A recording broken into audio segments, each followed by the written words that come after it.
Hello, everybody. Welcome. Good morning, good afternoon, good evening, wherever you may be joining from.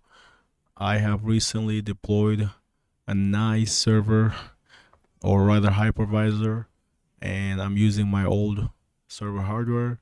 And in this video, I'm going to show you how to create a brand new VM without VCenter using VMware esxi as my host.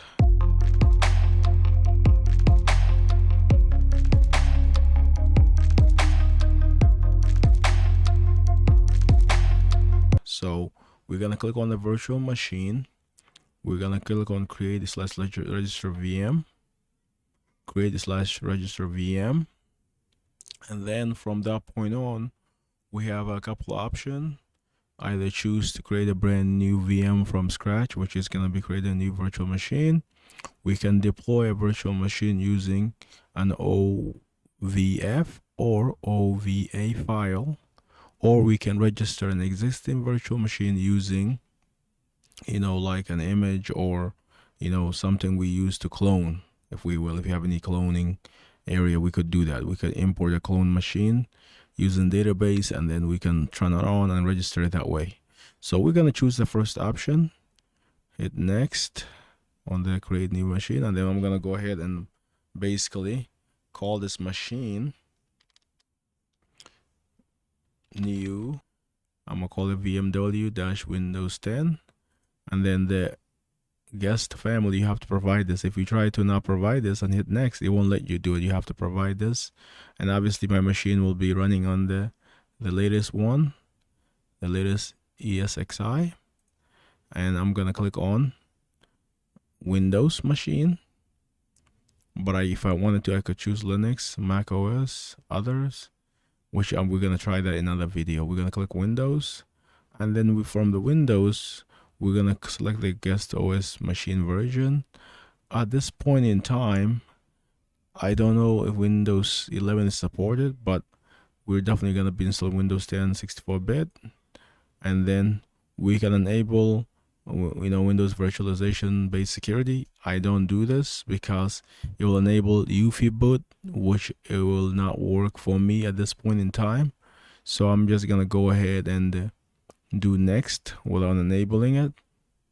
By default, after this is going to have a select storage. So the storage I have, this is what's running on my main my main storage. This is my secondary storage, and I'm going to choose this one as my secondary storage, and it's all running SSD, so it's pretty fast. So we're going to click on next. Now this is where the specs, so you can see immediately that this specs is already chosen. This VM size is greater than the amount available in the database. You cannot overcommit. So basically what he's saying is that we have a VM with a greater size and the database doesn't have enough storage, so I have to decrease it or choose a different database. So in this case, I'm going to go ahead and actually come back here, click on this first storage, because I've been deploying machine, and so I only have 32 gig of free, 33 gig free, so that's why it's telling me. So I'm going to choose the 310 instead, where I have 310 gig free. And so from this point on, it's not giving me any warning. And then memory is fine, the CPU processor is fine. And then from this point on, I'm gonna click on where it says DVD/CD drive.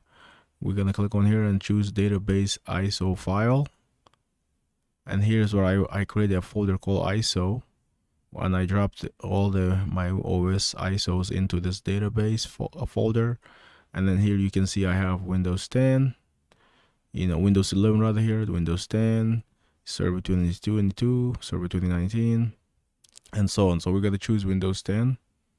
It's running 21H2, so the latest version. In fact, I just downloaded this on the 26th of July, so it's pretty up to date. And next, I can basically specify other things, but we're gonna hit next on this and then finish. So that's how you can do it.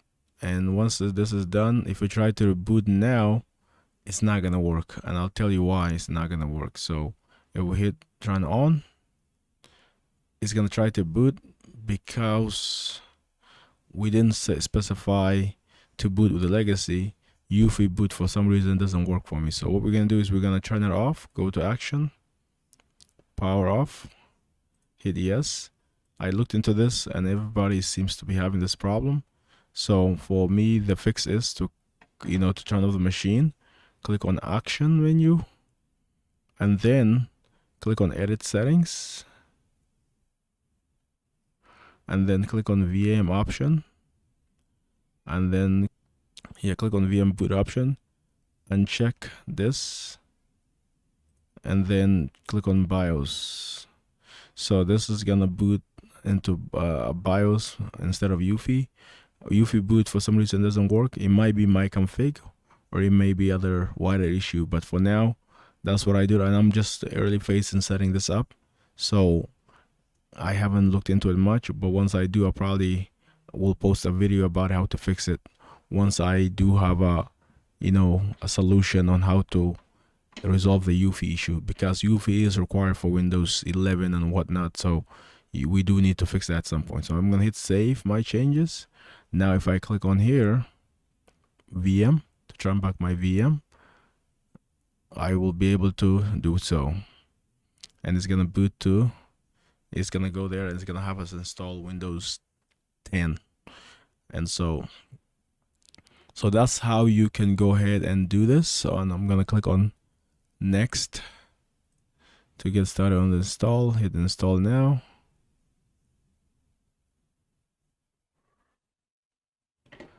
So because this is running an SSD, it's gonna go pretty fast. So we're gonna install Windows 10 Pro. We're gonna accept the EULA, and then we're gonna hit, this is pretty much fundamental stuff, and we're gonna hit install. So yeah, that's pretty much how you can go ahead and install Windows, or create a new VM and install the operating system using VMware personal license esxi. And I am so far a big fan of VMware. I have used Nutanix, I have used Hyper-V, I have used Citrix, and so far, in terms of what VMware provides, it's pretty nice, and it seems to be pretty friendly as far as what I can tell. So I'll be posting more VMware videos, and